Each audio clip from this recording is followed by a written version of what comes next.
आत्मा जब 3-4 महीने की जो बॉडी बनती है, गर्भ के अंदर 3-4 महीने की बॉडी बनती है, तब आत्मा सूक्ष्म शरीर के साथ प्रवेश करती है। समझ में आए? ओके।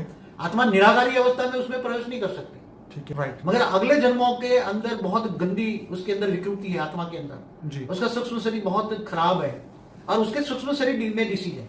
अगले जन्मों के कर्मों के कारण उसके सूक्ष्म शरीर में डिसीज है।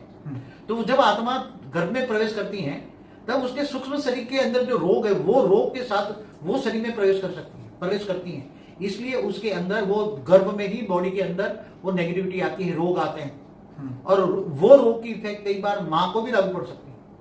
मगर ज्यादातर ऐसे बच्चे पैदा होने का कारण अगले जन्मों के विकर्मों का कारण, पाप का कारण, सूक्ष्म शरीर डिस्चार्ज, कारण शरीर डिस्चार्ज। इसलिए जन्मजात गर्भ में ही पाप होता है, लूले लंगड़े पैदा होते हैं तो उसके सूक्ष्म शरीरों में भी ऐसी कमजोरियां होती हैं और वो सूक्ष्म शरीर अगले जन्म में कमजोर होने के कारण उसके अनेकों जन्मों का कर्मों का फल होता है। थियरी ऑफ कर्म सबको मानना पड़ेगा, आजकल लोग मानते नहीं है, मगर अनेक जन्मों के कारण, थियरी ऑफ कर्म के कारण ऐसे बच्चे पैदा हो रहे हैं आजकल। तो उसकी जो माँ है जब से भी वो गर्भ धारण करती है जी, तब से वो आत्मस्वरूप में स्थित हो जाए। ठीक है। और आत्मस्वरूप में स्थित होकर और वो ऑलमाइटी अथॉरिटी के उच्चते उच्च परम धाम में से पावर उतारे, आत्मस्वरूप में होकर परमात्मा से, उच्चते उच्च परमात्मा से पावर ले, योग लगाए, कनेक्शन जोड़े, याद करे ऑलमाइटी अथॉरिटी को, बेहद का उच्चते उच्च परम धाम में याद करे तो उसकी आत्मा में पावर आएगी। उसकी आत्मा में पावर आएगी तो उसका कारण शरीर में पावर आएगी, कारण शरीर में आएगी तो सूक्ष्म शरीर में पावर आएगी, सूक्ष्म शरीर में पावर आएगी तो स्थूल शरीर में आएगी।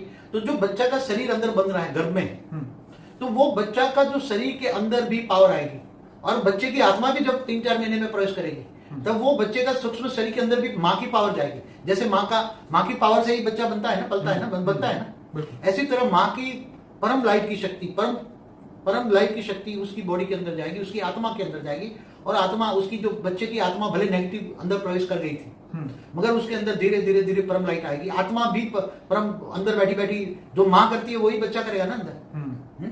तो जैसे उसने वो घर में ही सीखा था ना, क्या बोलते हैं उसको, जो अभिमन्यु को, जी। तो वो बच्चा भी अंदर बैठा बैठा योग करेगा, वो भी आत्म स्वरूप में स्थित हो जाएगा, उसको आत्मा में ही ज्ञान मिलेगा और वो उसका सूक्ष्म शरीर, कारण शरीर सब चार्ज हो जाएगा। विकल्प तो विनाश हो गया ना, आत्मा में पावर आई ना, तो कर्मों का हिसाब किताब तो पावर के साथ विकल्प विनाश हो गया ना। कारण शरीर में कर्मों के कारण शरीर लॉस था ना, मगर उसमें परम प्रकाश आया ना। ठीक है। तो आत्मा में अंदर परम प्रकाश आ जाए तो आत्मा की स्टेज बदल जाती है ना। आत्मा तमो प्रधान बन गई तो तमो से रजो से सतो प्रधान बन जाती है ना। तो आत्म ज्ञान होता है, आत्मस्वरूप की अनुभूति होती है तो वो आत्मा बहुत पावरफुल हेल्दी जन्मती है, माँ भी अच्छी बन जाती है, बच्चा भी अच्छा बन जाता है, नेचुरल वे में सब कुछ अच्छा बन जाता है। माँ अगर आत्मस्वरूप में स्थित होकर आत्मा शरीर को चलाती है ना तो तुम कौन, स्वयं को जाना आत्मस्वरूप, तो आत्मस्वरूप बनकर वो ऊंच परमात्मा को याद करती है।